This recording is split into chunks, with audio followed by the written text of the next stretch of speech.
E se algo oculto por séculos nunca tivesse sido destinado a ser descoberto, mas sim libertado?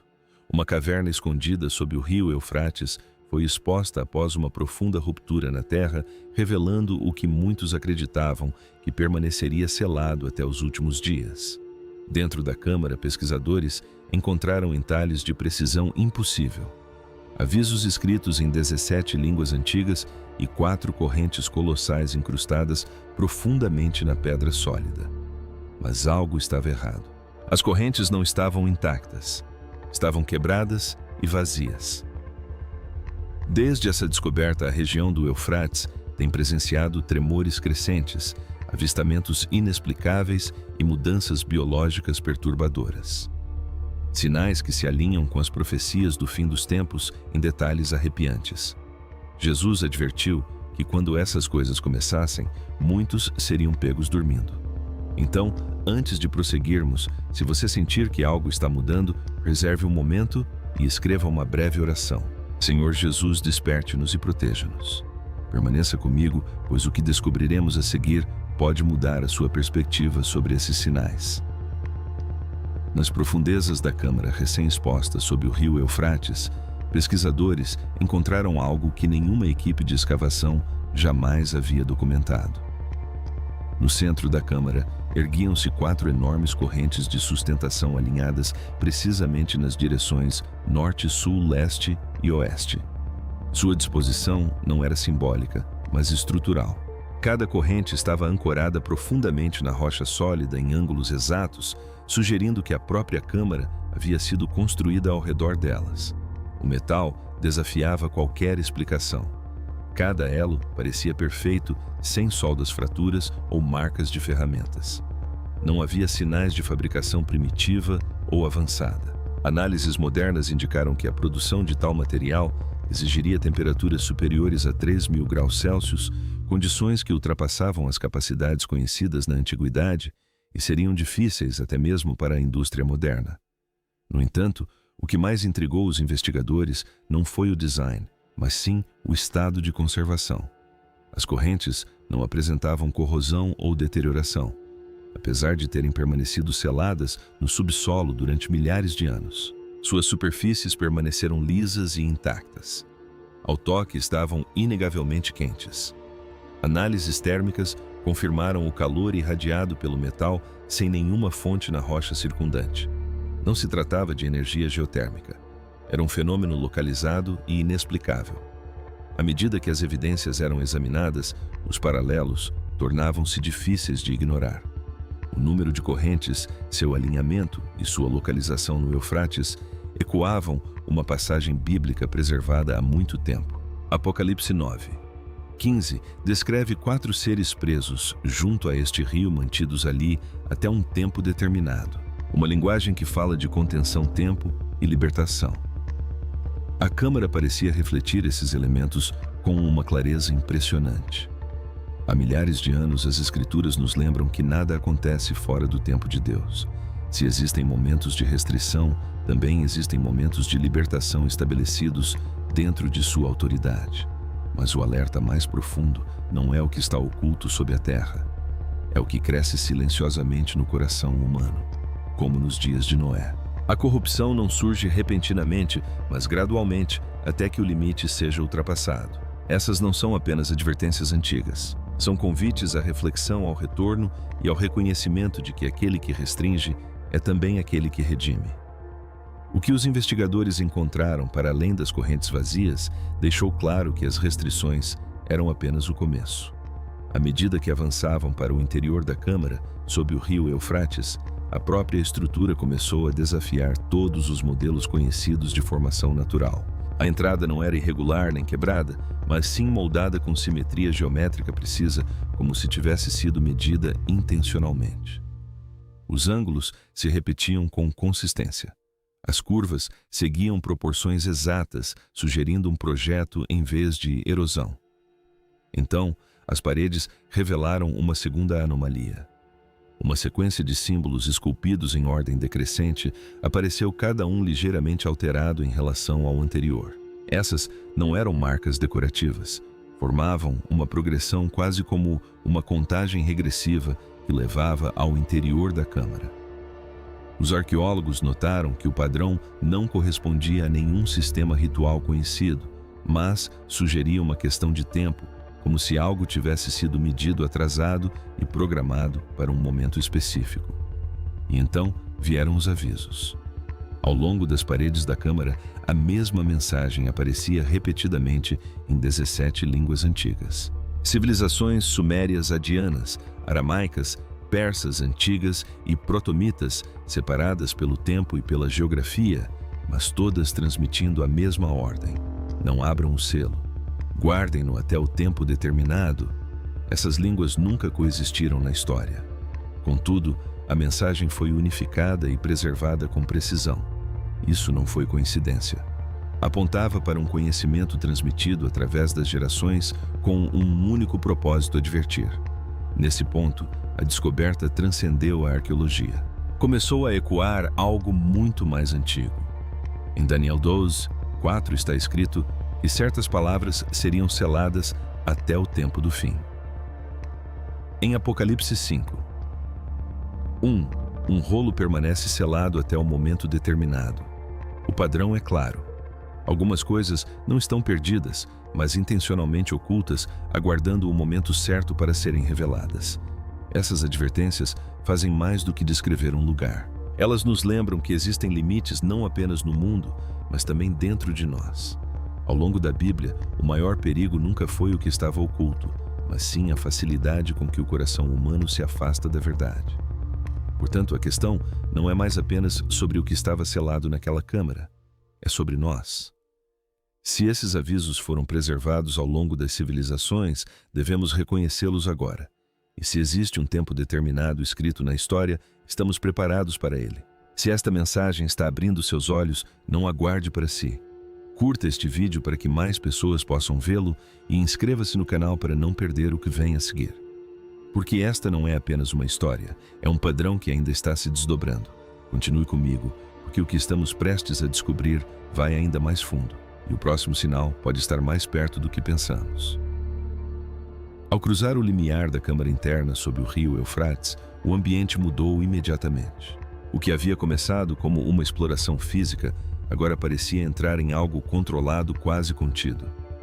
Sensores de temperatura registraram uma queda repentina em segundos. A respiração tornou-se visível e uma fina camada de gelo começou a se formar nas bordas da pedra.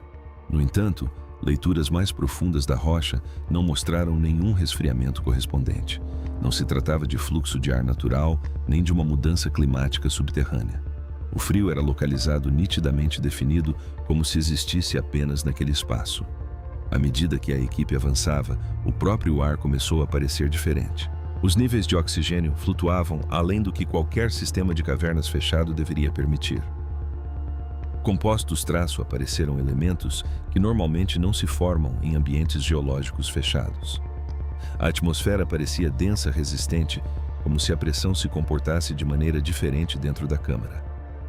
Vários membros relataram vertigem, reações lentas e uma sensação sutil, porém persistente de compressão, embora os instrumentos não mostrassem níveis de pressão anormais. Então, vieram as vibrações nas profundezas abaixo do piso da câmara. Os instrumentos detectaram pulsos rítmicos lentos que se repetiam em intervalos consistentes. Não eram réplicas sísmicas nem interferência mecânica. A frequência era constante e deliberada, quase controlada. Não parecia que a Terra estivesse se acomodando. Parecia que algo abaixo estava ressoando paciente e imóvel, mas ativo. Nesse ponto, a investigação chegou a uma constatação crucial. Isto foi: não se tratava de uma caverna natural.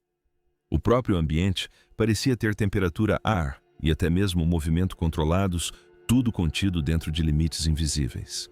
Tudo apontava para um projeto intencional, não para uma formação aleatória. Agora, como evidência da câmara, a música foi catalogada e analisada.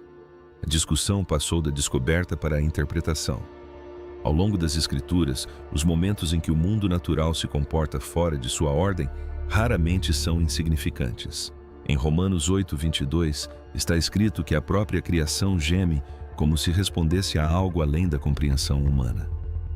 Essas perturbações sutis, controladas e localizadas ecoam essa ideia, não o caos, mas a reação, não a aleatoriedade, mas a resposta.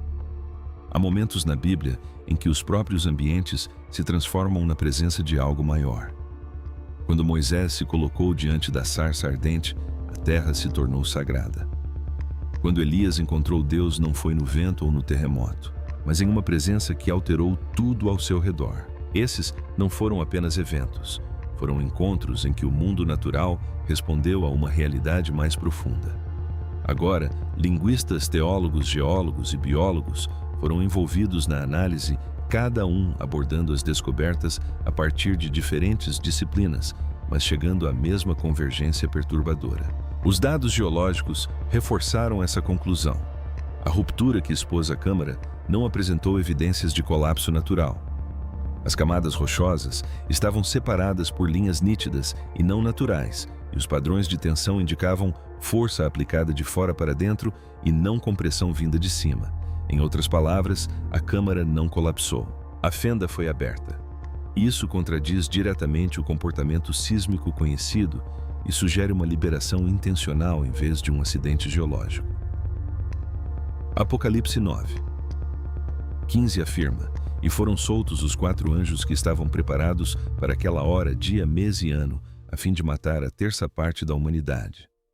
A linguagem é precisa um número fixo, um local fixo, um momento fixo. Por essa razão, um número crescente de estudiosos argumenta que os 4 seres descritos não são metáforas para o caos ou impérios, mas entidades literais deliberadamente contidas até um tempo determinado. Em conjunto, as inscrições, as anomalias geológicas, as evidências biológicas e as escrituras formam uma única conclusão. O que antes era interpretado como profecia pode agora estar se desenrolando como história. Então, sem aviso prévio, um poderoso terremoto de foco profundo atingiu uma região próxima à fronteira entre o Iraque e a Turquia, enviando ondas de choque por uma área não conhecida por esse tipo de atividade sísmica. O que intrigou os especialistas não foi apenas a magnitude, mas também a localização. Não havia limite tectônico ativo, nenhuma falha histórica capaz de explicar tal liberação de energia. Segundo todos os padrões convencionais, esse evento não deveria ter ocorrido. Em poucas horas, as varreduras revelaram uma ruptura que se estendia por quase 96 quilômetros no subsolo. Mas essa não era uma fratura natural.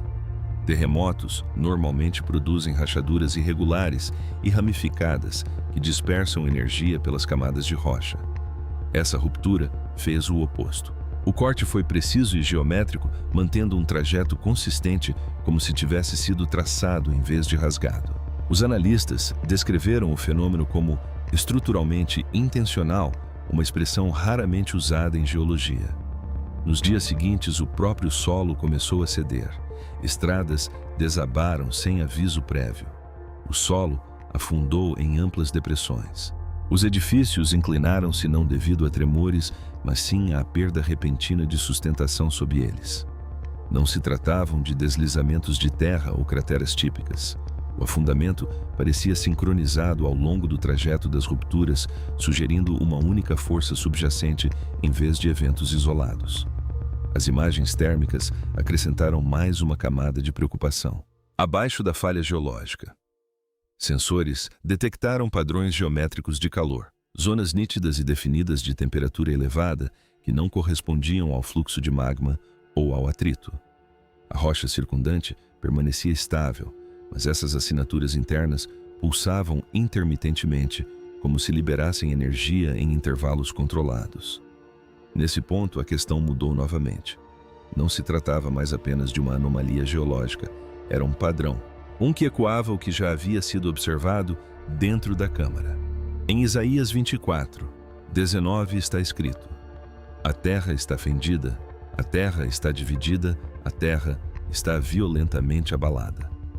Ao longo da Bíblia, há momentos em que o próprio solo responde a algo além da compreensão humana. Quando Cristo foi crucificado, a terra tremeu e as rochas se partiram. Quando Deus desceu sobre o Monte Si, a montanha estremeceu sob a sua presença. Esses não foram eventos aleatórios, foram respostas, reações físicas a uma realidade espiritual. Portanto, quando o solo começa a se mover de maneiras que desafiam a explicação, a questão deixa de ser apenas científica. Continue comigo, porque o que a ruptura revelou não se limitou a pedras quebradas e solo instável. Isso deixou para trás algo muito mais perturbador, evidências de movimento após o confinamento na câmara sob o rio Eufrates. Os investigadores documentaram 4 conjuntos distintos de pegadas impressas profundamente em camadas de pó de pedra fina. Não se tratavam de impressões aleatórias ou perturbações causadas por desabamentos. Eram nítidas, deliberadas e recentes, atravessando sedimentos que permaneceram intocados durante séculos. Cada pegada excedia as proporções humanas normais, com uma estrutura que demonstrava impacto definido do calcanhar-tensão no meio do pé e propulsão para a frente. Tratava-se de um movimento ereto, controlado, equilibrado e intencional. Análises posteriores revelaram algo ainda mais perturbador. A profundidade da compressão sugeria corpos pesando entre 180 e 225 quilos. No entanto, o peso não era desigual ou caótico. Estava distribuído com precisão de forma consistente em todos os 4 conjuntos. Não havia sinais de instabilidade, arrasto ou hesitação. O que quer que tivesse deixado essas impressões se movia com segurança, como se estivesse totalmente adaptado à sua própria força. O comprimento da passada levou as descobertas além dos limites da biomecânica conhecida. A distância entre cada passo excedia o que o corpo humano consegue alcançar sem auxílio. A modelagem sugeriu que tal movimento exigiria estruturas de membros mais longas e fortes, capazes de absorver força extrema sem danos. Isso descartou interpretações errôneas, equipamentos ou qualquer espécie conhecida. Até a poeira contava uma história, em vez de se depositar para dentro. As finas partículas de pedra haviam sido deslocadas para fora a cada passo. Sob análise microscópica, os padrões assemelhavam-se à força de dispersão de choque pressionando para baixo e, em seguida, impulsionando para a frente com o momento. O solo não apenas sustentava o peso, ele reagia a ele. As pegadas não circundavam a câmara. Eles não se dispersaram. Todos os 4 conjuntos de pegadas se afastaram das amarras e seguiram em direção a passagens mais profundas dentro do sistema de cavernas. Não havia caminhos de retorno nem rastros sobrepostos. O movimento era coordenado, sugerindo consciência e intenção, não confusão, não fuga, mas propósito. Todos os 4 conjuntos de pegadas conduziam para longe das amarras e para passagens mais profundas. E quando os investigadores finalmente emergiram da câmara sob o rio Eufrates, o foco da investigação começou a mudar. O que havia sido descoberto no subsolo já não parecia estar contido. Relatos de cidades fronteiriças próximas começaram a surgir e os padrões eram difíceis de ignorar. Moradores descreveram figuras altas semelhantes a sombras que apareciam à noite ao longo de estradas, campos e cristas de montanhas. Testemunhas falaram de uma altura anormal, formas alongadas e uma presença que transmitia uma sensação avassaladora de pavor. As figuras não se comportavam de maneira errática. Permaneciam imóveis em silêncio e então desapareciam sem fazer barulho. Não houve contato direto, mas o impacto psicológico foi constante. Muitos descreveram a mesma sensação, a de estarem sendo observados por algo consciente e incompreensível. Ao mesmo tempo, o próprio ambiente parecia reagir. Os animais pararam de vocalizar. Os cães se recusavam a sair do abrigo. Os insetos noturnos desapareceram. Esse silêncio não era comum. Criou uma tensão que expôs algo mais profundo, a fragilidade da certeza humana diante do invisível. E é aqui que o significado começa a se aprofundar.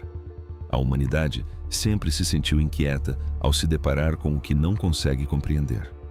O medo pode ser uma resposta natural à sobrevivência, mas também pode servir como um aviso interno, um sinal de que algo está mudando além do nosso controle. Quando o próprio ambiente silencia, amplifica essa percepção. Lembra-nos de quão pequenos somos diante do que não podemos ver. Nas Escrituras, a escuridão muitas vezes representa incerteza, medo e provação, enquanto a luz representa a verdade e a presença de Deus. O silêncio da natureza em momentos como esse pode ser compreendido não apenas como ausência, mas como um chamado, uma pausa que convida à reflexão. Um momento em que a humanidade se depara não apenas com eventos externos, mas com sua própria condição espiritual. Porque o medo que as pessoas sentem não é causado apenas pelo que acontece ao seu redor. Também está enraizado na incerteza do que está por vir. Quando o futuro parece incerto, o coração humano fica inquieto. No entanto, a Bíblia não nos deixa nesse estado. Em 2 Timóteo 1,7 está escrito que Deus não dá um espírito de medo, mas de poder, de amor e de equilíbrio. Isso revela algo essencial. O medo pode aparecer, mas não tem o propósito de nos controlar. A fé se torna a resposta não como fuga, mas como estabilidade. Ela nos permite permanecer firmes, mesmo quando o mundo parece incerto. Portanto, esses momentos não são apenas sinais a serem observados. São convites para tomar consciência, preparar-se e retornar à verdade. Porque quando a escuridão surge, a questão não é apenas o que está acontecendo ao nosso redor. Enquanto os investigadores continuavam monitorando a atividade sob o rio Eufrates, as imagens térmicas começaram a revelar algo que mudou toda a investigação. No interior de uma seção selada da caverna, os sensores detectaram uma figura bípede imponente, inicialmente imóvel, que depois ajustava lentamente sua posição. Não se tratava de distorção nem de interferência. A assinatura térmica era consistente, estruturada e inequivocamente definida. A anatomia não correspondia a nenhuma forma humana ou animal conhecida. A figura apresentava membros alongados, uma estrutura superior ampla e proporções que sugeriam imensa força em vez de equilíbrio. Seu contorno esquelético revelava características cranianas anormais, 2 protuberâncias semelhantes a chifres que se estendiam da estrutura superior, não como crescimentos externos, mas integradas à própria forma. Isso não era decoração. Era um projeto biológico. O ambiente ao redor também reagia. Fontes de luz direcionadas à figura não se comportavam normalmente. Em vez de refletir a superfície, parecia absorver a luz, fazendo com que as bordas da figura se tornassem borradas, quase impossibilitando uma definição nítida. Os sistemas de rastreamento visual padrão tiveram dificuldade em manter o foco, como se a entidade interagisse com a luz de uma maneira ainda não totalmente compreendida. Mais perturbadores eram os olhos. Mesmo na escuridão quase total, eles refletiam sinais infravermelhos diretamente de volta para os sensores. O padrão indicava visão frontal focada, atenta e responsiva. Não se tratava de uma presença passiva. Ela estava observando, não reagindo aleatoriamente, mas rastreando movimentos com intenção. Equipamentos de áudio registraram vocalizações de baixa frequência emanando da posição da entidade. O som não se propagava como a acústica normal dentro de uma caverna. Parecia pressionar o próprio ambiente. Os membros da equipe que monitoravam a transmissão relataram desconforto físico, aperto no peito, náuseas e desorientação mesmo com o volume reduzido. A frequência estava abaixo da audição humana padrão. No entanto, seus efeitos eram inegáveis. Não era apenas ouvida, era sentida. O que tornou o encontro ainda mais impressionante foi o comportamento subsequente. À medida que a intensidade da luz aumentava, a entidade não reagia com pânico. Ela se retirava lentamente, movendo-se deliberadamente para seções da caverna que antes eram consideradas inacessíveis. Não houve movimentos erráticos, nenhum sinal de medo, apenas controle. E é aqui que o significado começa a se aprofundar. Em 1 Coríntios 15:40, as Escrituras falam de diferentes tipos de corpos terrenos e celestiais, cada um com sua própria natureza e forma. A Bíblia há muito sugere que a existência não se limita ao que vemos ou compreendemos. Ao longo de suas páginas, encontramos seres que não seguem a estrutura humana, mas que existem dentro de uma ordem maior. Quando Moisés se deparou com a presença de Deus, não foi algo que ele pudesse compreender plenamente, apenas algo que ele pôde testemunhar. Quando os profetas descreviam visões, muitas vezes usavam uma linguagem que lutava para capturar o que viam. não porque fosse obscuro, mas porque estava além da compreensão comum. O que começou sob a terra não permaneceu oculto. Com a intensificação da atividade abaixo do rio Eufrates, a superfície começou a reagir de maneiras que chamaram a atenção imediatamente. Em regiões da Turquia, Síria e Iraque, inundações repentinas e tempestades violentas surgiram com pouco aviso prévio. Os rios subiram a velocidades que a chuva sozinha não conseguia explicar. Barreiras gigantescas projetadas para uma capacidade muito maior. A água não seguiu os caminhos esperados. Em diversas áreas, invadiu cidades e campos como se impulsionada por pressão subterrânea em vez de fluxo superficial. Sistemas de tempestades se formaram rapidamente, ignorando os padrões graduais nos quais os meteorologistas confiam. Em poucas horas, o céu calmo deu lugar a ventos destrutivos e mudanças atmosféricas abruptas. Não se tratavam de eventos sazonais comuns. Sua intensidade surgiu repentinamente, sem os indicadores habituais que precedem condições climáticas extremas. Ao mesmo tempo, os sistemas eletrônicos próximos às zonas de anomalia começaram a apresentar falhas. As comunicações foram interrompidas sem motivo aparente. Os sistemas de navegação apresentaram mau funcionamento. Flutuações de energia ocorreram mesmo onde a infraestrutura permaneceu intacta. Os engenheiros não conseguiram identificar uma fonte elétrica consistente por trás das interrupções. Testemunhas também relataram algo mais difícil de mensurar. Em diferentes locais, as pessoas descreveram a mesma experiência interna, uma repentina sensação de peso-confusão e um inexplicável mal-estar. Essas reações pareciam independentes dos próprios eventos físicos. No entanto, ocorreram simultaneamente, sugerindo algo mais profundo do que o estresse ambiental. Vários relatos descreveram figuras brilhantes movendo-se pelo céu, mantendo trajetórias estáveis, apesar das condições turbulentas da tempestade.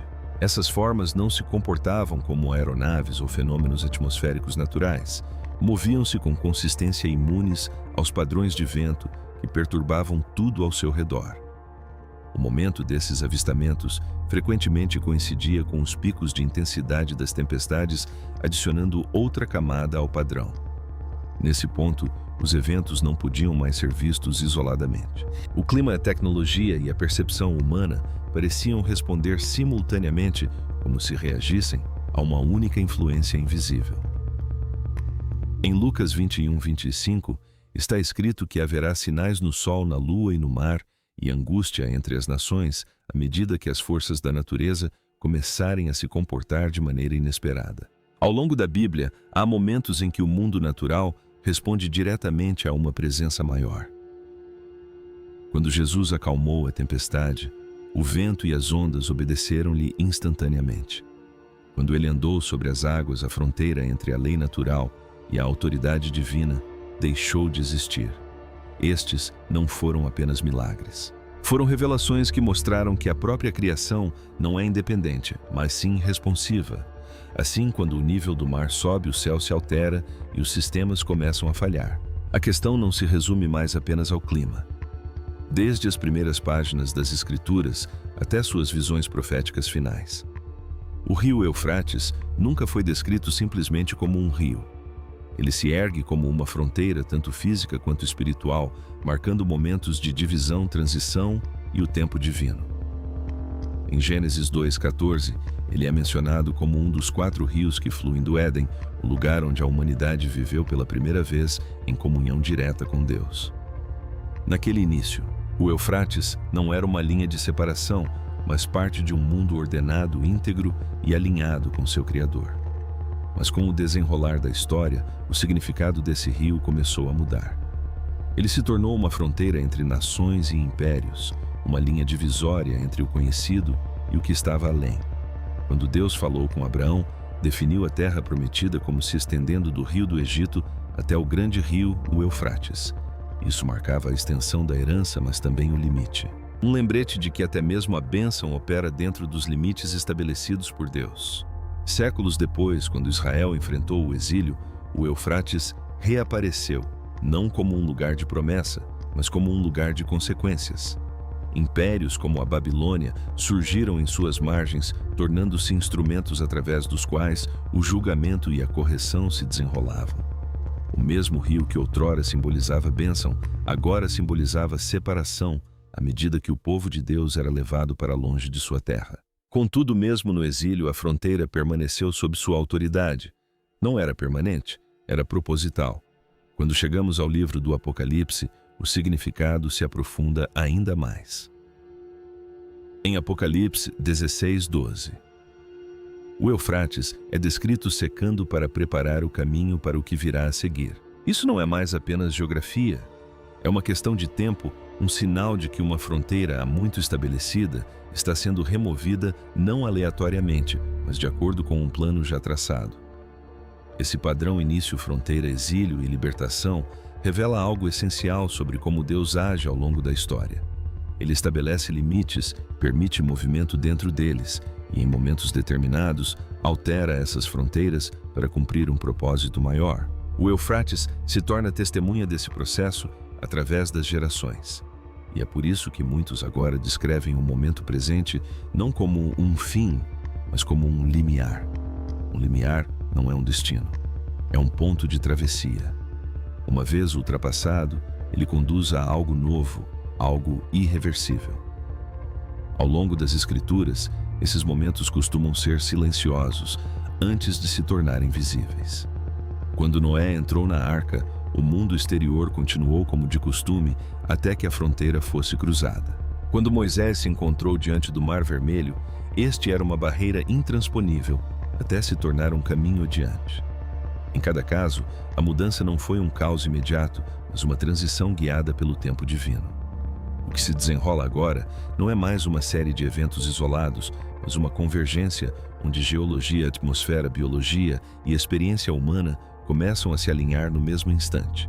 Sob o rio Eufrates, o solo se fratura com precisão.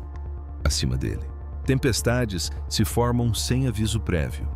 Em diversas regiões, a percepção humana se transforma marcada por uma inquietação compartilhada e uma consciência inexplicável. Cada evento, isoladamente, pode ser estudado, mensurado e explicado, mas juntos formam um padrão que transcende uma simples explicação. Ao longo da história, as Escrituras jamais descreveram os momentos finais como um evento único.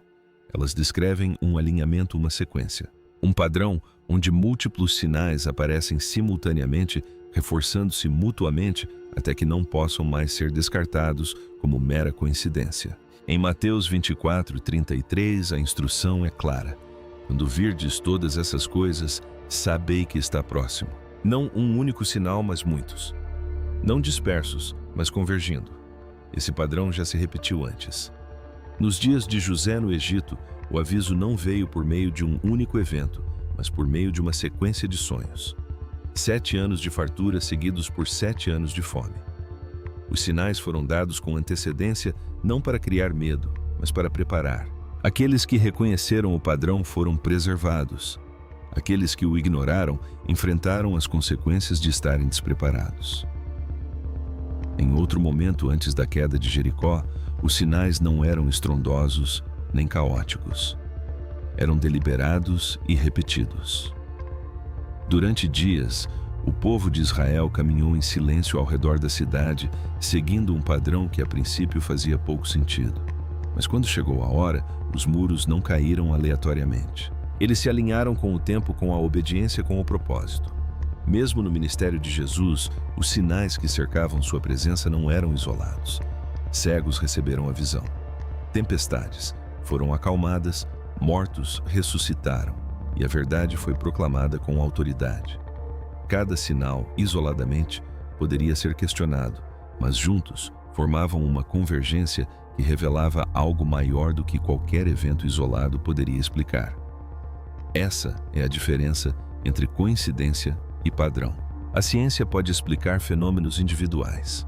Pode descrever terremotos, sistemas climáticos e respostas biológicas. Mas não explica facilmente por que essas coisas começam a se alinhar, por que ocorrem juntas, se intensificam juntas e apontam na mesma direção. As Escrituras, porém, falam diretamente sobre esse tipo de convergência. Descrevem momentos em que o mundo natural e o mundo humano respondem simultaneamente a uma mudança que nem sempre é visível a princípio. Porque a convergência não é apenas externa, ela também acontece internamente, momentos em que os eventos ao nosso redor começam a refletir algo que se agita dentro de nós. Uma sensação de que algo está mudando, de que o tempo está passando, de que a consciência está sendo despertada. À medida que o padrão se revela, a questão não é mais se esses eventos podem ser explicados individualmente, mas o que eles significam juntos. A história mostra que há momentos em que a humanidade se encontra num limiar inicialmente silenciosa, quase imperceptível, até que o peso da mudança se torna impossível de ignorar. Os sinais não chegam todos de uma vez. Acumulam-se camada por camada até apontarem para algo maior. Se isto não é coincidência, então que limiar estamos a atravessar? Nas Escrituras, sempre houve momentos como este. Antes da Páscoa no Egito, houve uma separação final, luz num lugar e escuridão no outro. O povo foi instruído a preparar-se não porque o evento já tivesse acontecido, mas porque estava prestes a acontecer. O limiar não era a praga em si, mas a decisão de ouvir e responder. Quando Ló foi avisado para deixar Sodoma, a cidade continuou como se nada tivesse acontecido. A vida continuou. Ainda não havia nenhum colapso visível, nenhuma destruição iminente. O limiar era invisível para a maioria, mas era real. Aqueles que o reconheceram agiram. Aqueles que hesitaram permaneceram. Até mesmo a parábola das 10 virgens fala desse momento. Todos estavam esperando. Todos estavam cientes do que estava por vir, mas apenas alguns estavam preparados quando a hora chegou. A diferença não era o conhecimento, mas a prontidão. E é aí que a questão se aprofunda. Se a contenção se transformou em libertação, o que vem a seguir? Porque nas Escrituras, a libertação nunca é sem propósito. Quando algo há muito reprimido começa a se mover, isso sinaliza uma transição. Não um caos sem sentido, mas uma mudança dentro de um plano maior. O desafio sempre foi o mesmo. Não simplesmente observar os sinais, mas compreender o momento em que ocorrem. Esses eventos são avisos ou o início do cumprimento. A Bíblia frequentemente mostra que os avisos vêm antes do cumprimento, não depois. Eles são dados como oportunidades, momentos em que a consciência pode levar à mudança. Mas também são indicadores de que algo iniciado há muito tempo está começando a se desdobrar. E se os sinais já estão aqui, estamos suficientemente despertos para reconhecê-los. Porque o reconhecimento sempre foi a linha divisória. Em cada geração, houve aqueles que viram e aqueles que ignoraram, aqueles que ouviram e aqueles que permaneceram inalterados. Os sinais em si não impunham a crença. Eles revelavam a condição do coração. Portanto, este momento não se trata apenas do que está acontecendo no mundo. Trata-se de onde nos posicionamos dentro dele. Estamos observando ou estamos distraídos? Estamos conscientes ou estamos adormecidos? Estamos nos preparando ou estamos esperando por uma certeza que talvez nunca chegue? Estas não são perguntas feitas para criar medo. Elas visam despertar a compreensão, porque a história mostra que quando o limiar é cruzado, não é o evento em si que define as pessoas. Se você ficou comigo até este momento, obrigado. Reserve um momento para refletir e, se esta mensagem lhe tocar, escreva uma breve oração nos comentários. Curta este vídeo, inscreva-se no canal e continue conosco. Porque o que está por vir pode ser mais importante do que tudo o que vimos até agora.